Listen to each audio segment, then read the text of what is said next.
Olá, tudo bem? Nós estamos aqui para falar sobre enriquecer, ambição de muitos, realização de poucos. Ou seja, ter uma consciência de prosperidade. Prosperidade é um tripé, é uma combinação de saúde, riqueza e amizades.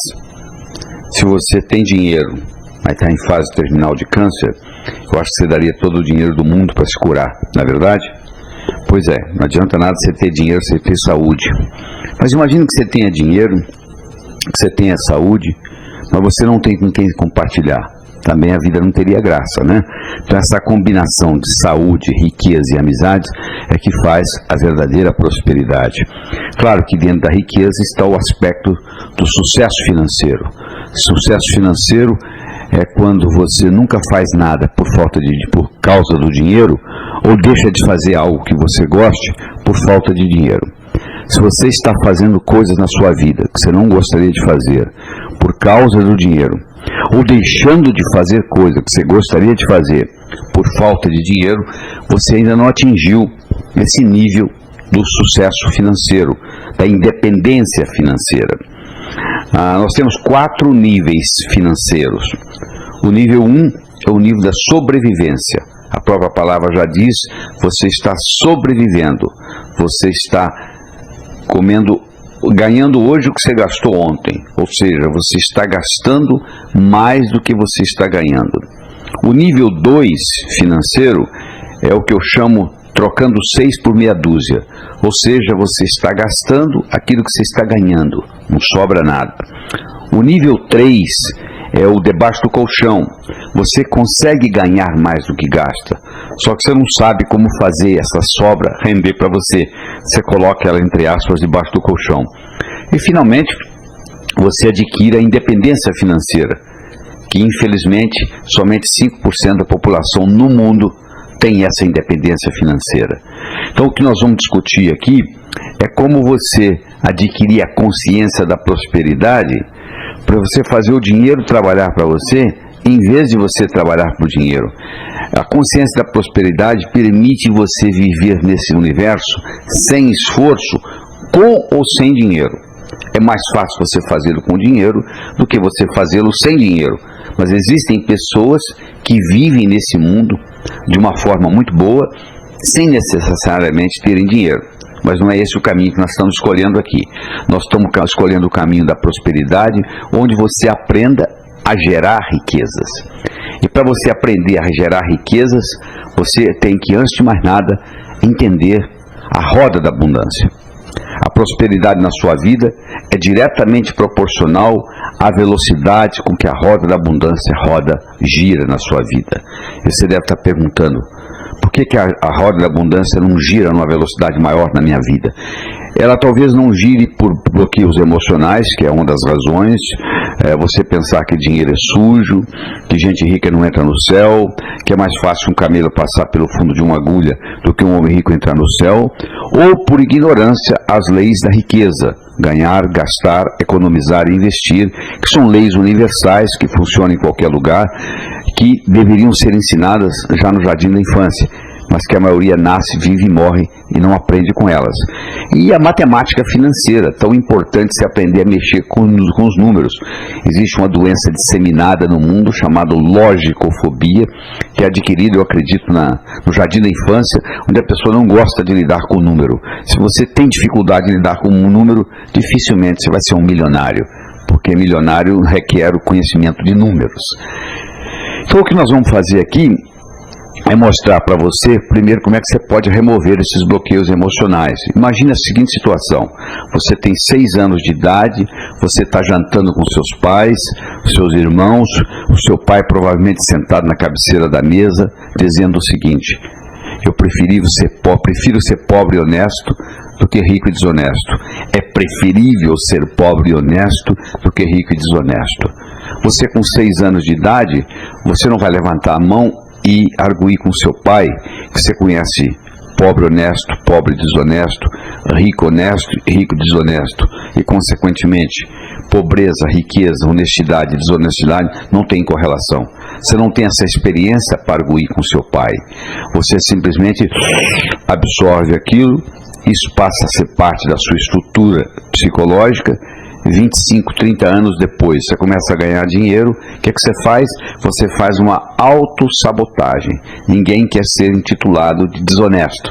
Então, se você se acha desonesto porque você está ganhando dinheiro, você arruma um jeito de perder esse dinheiro para você continuar honesto.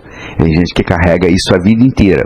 Então, as nossas crenças têm como finalidade única se perpetuarem. Uma crença, uma vez estabelecida, tem como função única e exclusiva se perpetuar. E ela se perpetua reforçando a crença. Você vai produzir aquilo que você acredita, e isso reforça a sua crença. Então tem gente que faz isso a vida inteira. Então você tem que entender essa roda da abundância. Você tem que entender que ela pode ser travada, como se fosse um freio de mão, pelos seus bloqueios emocionais. Eu quero falar de mais um. Por exemplo, você está com 6 anos de idade, você não sabe onde você está indo, mas você sabe que é um lugar importante, porque é colocar a melhor roupa que você tem, e você chega lá e tem alguém falando assim: é mais fácil um camelo passar pelo fundo de uma agulha do que um homem rico entrar no céu. Terminou lá o sermão, o seu pai e sua mãe levam você ao zoológico. Você vê aquele animal enorme, você pergunta para eles o que é aquilo, e eles dizem: aquilo ali é um camelo. Você chega em casa, você abre a gaveta de costura da sua mãe, você pega uma agulha, você olha na agulha e você diz: eu quero ser pobre. Só que você esqueceu que você falou isso.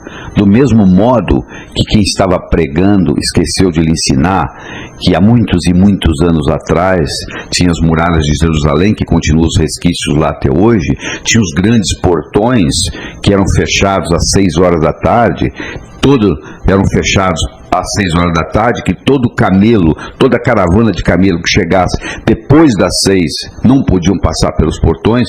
O único jeito de entrar na cidade de Jerusalém era através do fundo de agulha, que era uma portinhola feita para camelo passar. Só que um camelo, para passar pelo fundo de agulha, ele tem que passar de joelhos e descarregado. Passar de joelhos não é muito difícil para um camelo, e sem carga.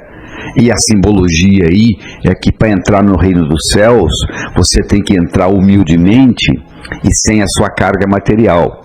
Caixão não tem gaveta, mortalha não tem bolso. Tudo que você, entre aspas, tem, na realidade você não tem. Você está tomando conta, porque se você morre, tudo isso fica aí. Você vai levar apenas a sua experiência de vida. Então, isso é verdade, que para entrar no reino dos céus você vai entrar sem os bens materiais, mas não é verdade que se você tiver bens materiais você não entra no reino dos céus. Eu acho que é até o contrário.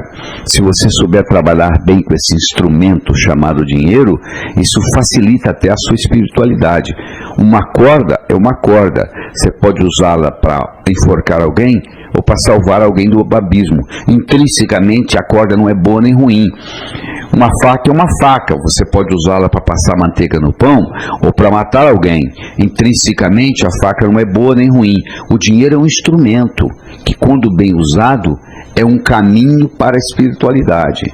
Então você tem que entender isso. Você tem que entender que não tem nada errado em você ganhar dinheiro. Agora, você tem que entender que também você não vai levar nada daqui. Você tem que fazer o dinheiro funcionar para você e para os outros. Então vamos entender melhor a anatomia e a fisiologia dessa roda da abundância.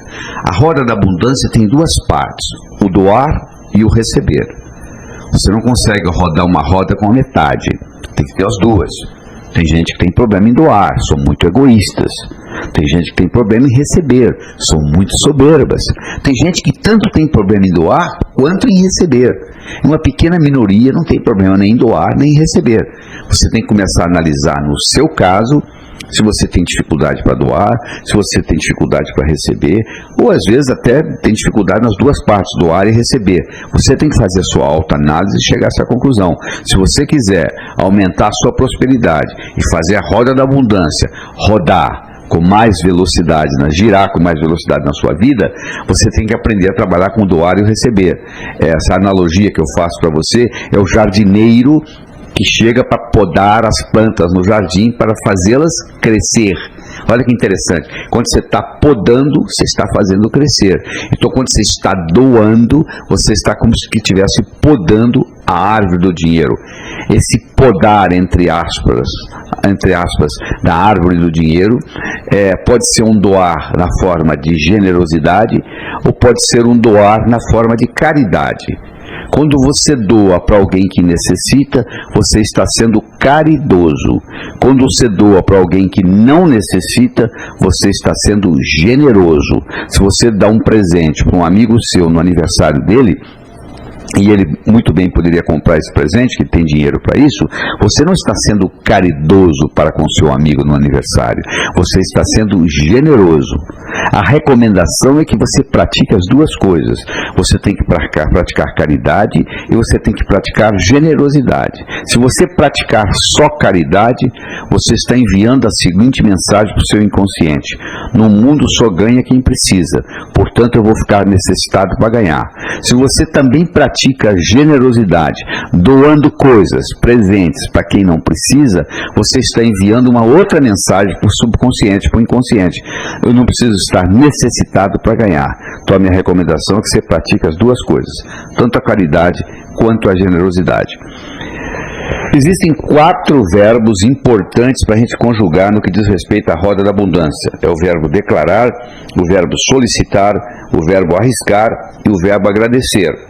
O verbo declarar mostra para você a importância do ser vir antes do ter. É ser, fazer, ter. Muita gente pensa assim: se eu tivesse dinheiro, eu faria o que gente rica faz, eu seria rico. Só que não é assim que funciona. Mais de 90% dos ganhadores na loteria, 10 anos depois, estão piores financeiramente do que antes de ganhar. Então, porque não pertencia a eles. O que não parece com o dono é roubado. Primeiro você tem que ser, para depois fazer, para depois ter. E nós somos animais linguísticos. Nós somos através de declaração. Declaração cria realidade. Um noivo e noiva chegam perante o juiz e o juiz diz: eu declaro vocês marido e mulher. A partir daquele momento foi criada uma realidade jurídica naquele casal. Se eles quiserem se separar agora, tem que se divorciar, porque já foi declarado. E o juiz tem autonomia para isso.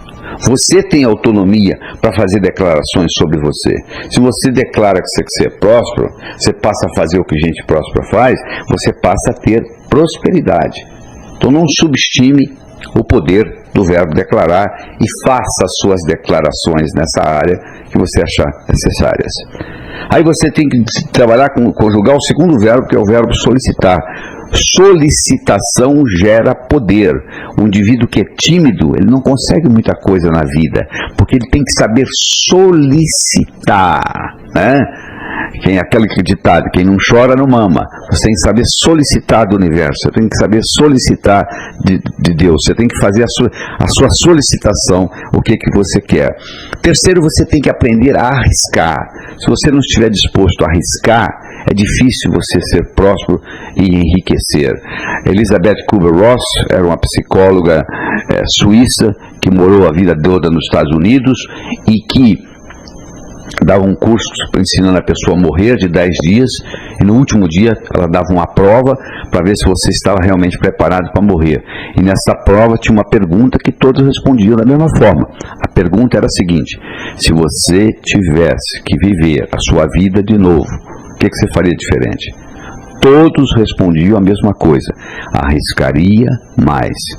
Você que está aí me escutando, quando você tiver 90, 95 anos, e alguém lhe fizer a pergunta: se você tiver que viver a sua vida de novo, o que você faria diferente? Você também irá responder: arriscaria mais.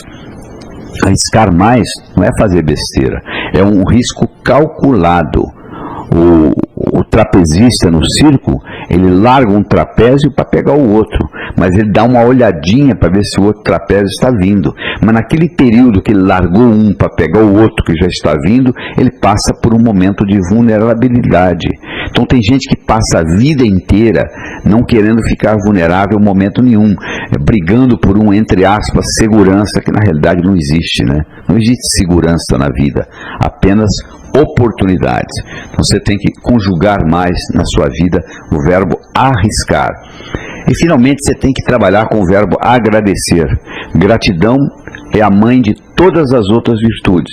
Se você observa, as pessoas em geral estão reclamando daquilo que tiveram e perderam, ou daquilo que gostariam de ter e não obtiveram ainda. Raramente se encontra uma pessoa dizendo assim: eu gostaria de ter isto e tenho, eu não gostaria de ter aquilo e não tenho, eu gostaria de ter uma boa família e tenho, eu não gostaria de ter câncer e não tenho.